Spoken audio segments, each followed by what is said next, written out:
Students, आज का हमारा जो नेक्स्ट टॉपिक है वो है नेचुरल सिलेक्शन। मींस के एवोल्यूशन कैसे होती है। इसमें आप लोगों ने पहले याद रखना है कि नेचुरल सिलेक्शन होता क्या है।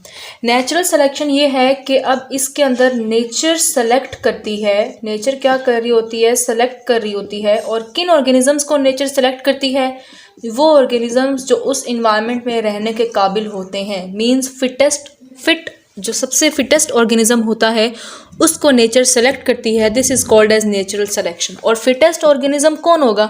फिटेस्ट ऑर्गेनिजम्स वो होता है जिसके जेनेटिक्स जो हैं, ठीक है, जिसके जीन्स, जिसकी जेनेटिक वेरिएशंस जो उसके जीन्स में होती हैं, उसकी सारी वेरिएशंस, जेनेटिक वेरिएशंस जो हैं वो सबसे बेस्ट होती हैं। वही ऑर्गेनिज्म फिट होता है और वो उसी को नेचर सेलेक्ट करती है ऑर्गेनिज्म रहने में। और वही अपनी आगे मज़ीद पॉपुलेशंस बना सकता है, अपने ऑफस्प्रिंग्स को पैदा कर सकता है। वही अपने ऑफस्प्रिंग्स को डेवलप करके जो है वो अपनी पॉपुलेशन को कंटिन्यू करता है, जिसकी जेनेटिक वेरिएशंस बेस्ट होंगी, जो फिटेस्ट होगा। एग्जाम्पल कॉमन से ले लेते हैं। सबसे कॉमन एग्जाम्पल कि हम लोग कहते हैं, फ़र्ज़ करो कि कोई ऐसी डिजीज़ है जो कि ह्यूमन की पॉपुलेशन पर अफेक्ट, कोविड की एग्जाम्पल ले लेते हैं। कोविड ने जो है वो बहुत ज़्यादा अफेक्ट किया है ह्यूमन की पॉपुलेशन को।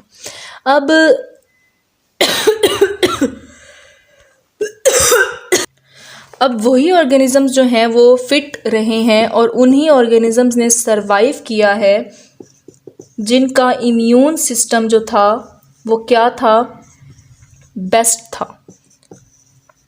तो आ गई ना बात कि नेचर ने उन्हीं को सेलेक्ट किया जो फिटेस्ट थे, जिनके जेनेटिक वेरिएशन बेस्ट था, और वही अपने पॉपुलेशन को आगे बढ़ा सकेंगे, वरना बाकी तो जो मर गए वो तो मर गए। ठीक है, तो इसीलिए तो जो है नेचुरल सिलेक्शन में नेचर सेलेक्ट करती है।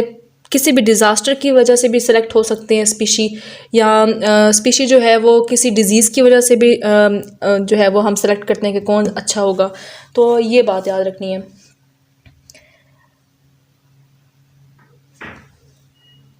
ओके स्टूडेंट्स, हम एग्जांपल देख लेते हैं कि कैसे जो है वो नेचर सेलेक्ट करती है कैट और माइस की। हमारे पास जो माइस है उसकी 3 फॉर्म्स मौजूद हैं। 3 फॉर्म्स हमारे पास माइस की मौजूद हैं।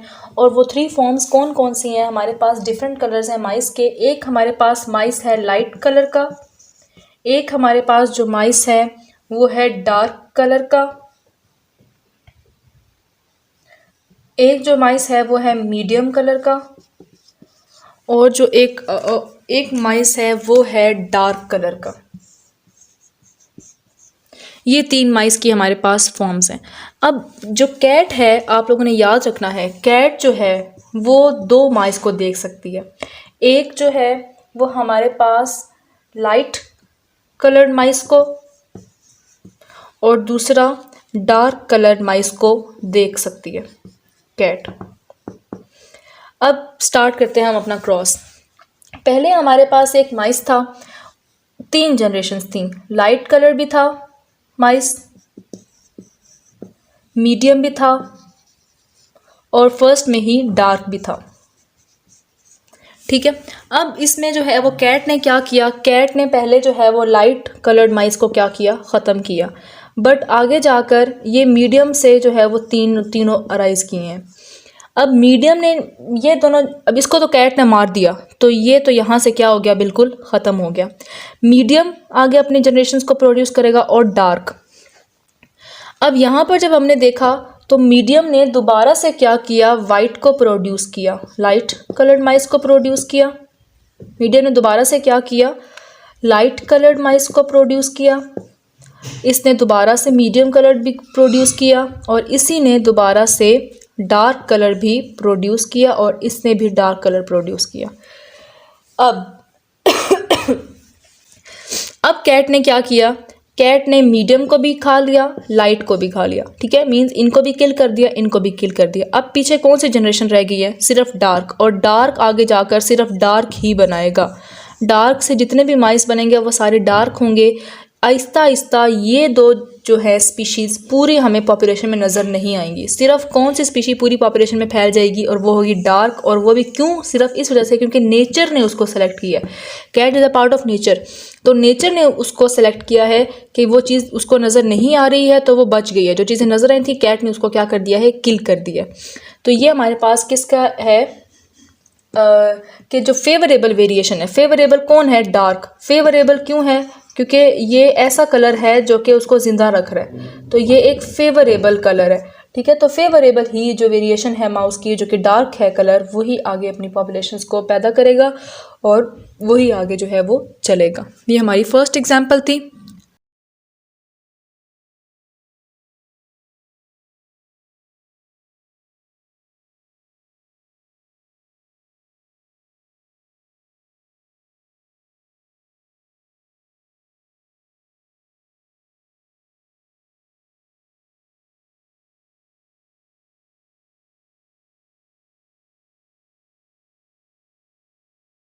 ओके स्टूडेंट्स, नेक्स्ट एग्जांपल हमारे पास है मोथ की। मोथ एक बटरफ्लाई की तरह का जो है वो एक होता है, इंसेक्ट होता है। अब हमारे पास जो मोथ की हैं वो भी दो वेरिएशंस है, एक लाइट कलर्ड मोथ है और एक डार्क कलर्ड मोथ है। ओके स्टूडेंट्स, इंग्लैंड में जो है वो मोथ की ये दो वेरिएशन थी, एक डार्क और एक वाइट कलर्ड की मोथ। मोथ जो है ना वो असल में ट्री ट्रंक के ऊपर, जो दरख्त होता है उसके तने के ऊपर जो है ना ये रेस्ट करती हैं। ठीक है, 19th सेंचुरी में क्या हुआ कि जब इंडस्ट्रीज़ को हमने इस्टेब्लिश किया, 19th सेंचुरी में इंडस्ट्रीज़ को जब इस्टेब्लिश किया, स्टूडेंट्स पहले क्या होता था कि जो वाइट कलर के ट्री ट्रंक होता था उसके ऊपर जो मोथ होती थी वो इजीली रेस्ट कर लेती थी, क्योंकि उसको नहीं देख सकता था। वाइट कलर, वाइट और वाइट ब्लेंड हो जाता था ना, ऐसे जैसे कुछ नज़र नहीं, जैसे वाइट के ऊपर वाइट हो तो नज़र नहीं आता ना। लेकिन जब 19th सेंचुरी में इंडस्ट्रीज़ को इस्टेब्लिश किया गया तो जो उस दरख्तों की बार्क थी वो डार्क होना स्टार्ट हो गई ड्यू टू पॉल्यूशन, जिसकी वजह से अब ये वाइट है तो इसके ऊपर जो था ये पूरा क्या हो गया? ब्लैक हो गया दरख्त। तो इसकी वजह से ये पूरा ब्लैक हो गया। तो अब ब्लैक था तो इसके ऊपर जो वाइट मोथ बैठी हुई होती थी वो तो प्रोमिनेंट नज़र आती थी। ठीक है, ब्लैक के ऊपर वाइट कोई चीज़ बैठी हुई हो तो वो तो प्रोमिनेंट नज़र आ रही होती है। अब यहाँ पर जो है जब इन्होंने देखा तो ये मोथ बिल्कुल साफ़ नज़र आती थी, तो इसको मोथ को आकर बर्ड्स खा जाती थी, वाइट मोथ को। ठीक है, तो आहिस्ता आहिस्ता क्या हुआ कि आहिस्ता आहिस्ता इस पूरी पॉपुलेशन में से वाइट मोथ ख़त्म हो गई और सिर्फ कौन सी मोथ होती थी? Dark moth. क्योंकि अगर यहाँ पर अब मैं ये दरख्त का तना है, ठीक है, जो कि डार्क हो चुका है और इसके ऊपर एक डार्क मोथ बैठी हुई है तो वो नज़र नहीं आती थी। ठीक है, तो इसीलिए डार्क मोथ ने अपनी पॉपुलेशंस बनाई। दोनों कंडीशन में हम डार्क की बात करेंगे। डार्क जो वेरिएशन थी वो ज़्यादा अडेप्टेड होगी इन्वायरमेंट में, क्योंकि ये ज़्यादा अच्छा ट्रेड था, इसने इसको बचा लिया। लेकिन वाइट मोथ आहिस्ता आहिस्ता क्या हो गई? बिल्कुल ख़त्म हो गई, क्योंकि वो आराम से नज़र आ जाती थी प्रीडेटरी बर्ड्स को, जो शिकारी बर्ड्स होती थी। इसलिए नेचुरल सिलेक्शन ने क्या किया? वाइट मोथ को नेचुरल सिलेक्शन ने डीसेलेक्ट कर दिया और डार्क मोथ को क्या कर लिया? सेलेक्ट कर लिया, और आहिस्ता आहिस्ता वाइट मोथ पूरे पॉपुलेशन से डिसअपियर होगी। इसको बोलते हैं नेचुरल सिलेक्शन, जिसमें नेचर जो है वो सेलेक्ट कर रही है कि कौन सी स्पीशी आगे जाएगी और कौन सी स्पीशी आगे नहीं जाएगी।